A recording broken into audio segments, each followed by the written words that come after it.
చిరంజీవి గారు పాపం పార్టీ పెట్టుకుంటే నన్నే పిలిచి నాకు సీట్ ఇచ్చాడు. నేను అడగల చిరంజీవి గారు, వీడు అసెంబ్లీలో ఉంటే బాగా మాట్లాడతాడు మంచోడు అని నాకు పిలిచి టికెట్ ఇచ్చాడు. ₹1 డబ్బులు తీసుకోవాలి చిరంజీవి గారు, పాపం గ్రేట్ మ్యాన్. అంత డిమాండ్ ఉండి కూడా మురళీ కావాలి నాకు. అతను పాపులర్ అయిపోయాడు, నెక్స్ట్ మన ఓట్లు పోతాయో అని చెప్పేసి చిరంజీవి గారింటో ఆడపిల్లల గురించి ఘోరంగా తెలుగుదేశం నాయకులతో తిట్టించాడు ది గ్రేట్ చంద్రబాబు.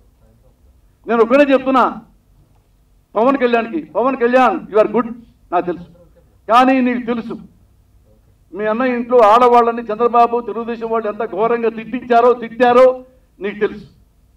ఇప్పటికైతే లాస్ట్ డే నీకు రిక్వెస్ట్ చేస్తున్నా, అతను మ్యాస్కరేడ్ అంటే మేకవన్న పులి చంద్రబాబు.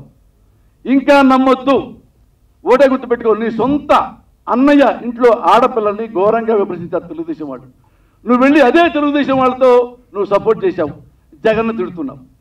గుర్తుపెట్టుకో, నేను నీకు హామీ ఇస్తున్నా పవన్ కళ్యాణ్, జగన్ గురించి నువ్వు ఎంక్వైరీ చేసుకో. జగన్ దుర్మార్గుడని నువ్వు నాకు ప్రూవ్ చేయి, నీ కాళ్ళకి దండం పెట్టి నీకు పాలాభిషేకం చేసి నీ మెళ్ళో నీ బొమ్మ పెట్టుకుంటా, జగన్ బొమ్మ పెట్టుకోను. Such a great person Jaganmohan Reddy, character ఉన్న మనిషి.